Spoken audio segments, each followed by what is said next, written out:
Hi, I'm Emily Holden. I'm a reporter for Climate Wire at E&E Publishing. And I'm Kuckro. I'm a reporter of E&E's Energy Wire.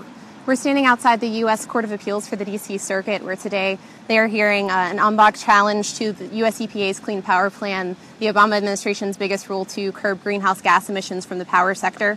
And we have a team of reporters here, 5 people actually. Big lines this morning, hundreds of people filling a courtroom and several overflow rooms, and important people such as EPA Chief Gina McCarthy, Air Chief Janet McCabe, and many others, trade groups, and tons of reporters. We're through the first section and the second section, and we're at lunch now before a couple more arguments come up. And but what are your major takeaways so far, Rob? Well, Emily, you know, it's unprecedented. The court staff has told us so many times this morning. The most important part of the day so far was the statutory arguments. They were scheduled for about an hour. It took a little more than 2 hours. The judges had so many questions for the plaintiffs. And essentially, here was the crux of the argument. You had Elbert Lynn, the Solicitor General from the state of West Virginia, say that this rule requires the transformation of the energy economy all over the United States. And Judge Brett Kavanaugh, a Republican appointee of President Bush, sort of piled on that and said, well, is this the rule so important in terms of political and economic terms that the consequences are so great to the industry that EPA is overstepping its boundaries by not letting Congress make the decision? And that's what the issue is mostly about, and I think that's what the final decision is going to hinge on.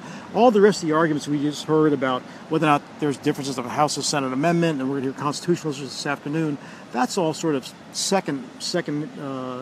of secondary importance to what was discussed for those first 2 hours this morning.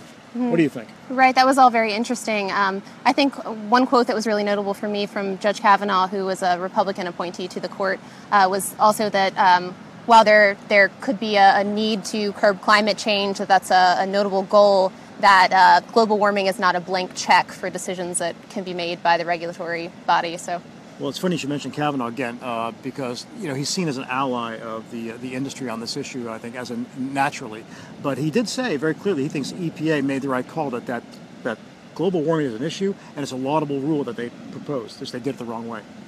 Right. So we have a couple more arguments coming up this afternoon, and ultimately we probably won't have a decision on this until the end of the year or early next year, and then the Supreme Court could take until fall of 2017 to decide whether to take up the court once whatever losing side petitions for that.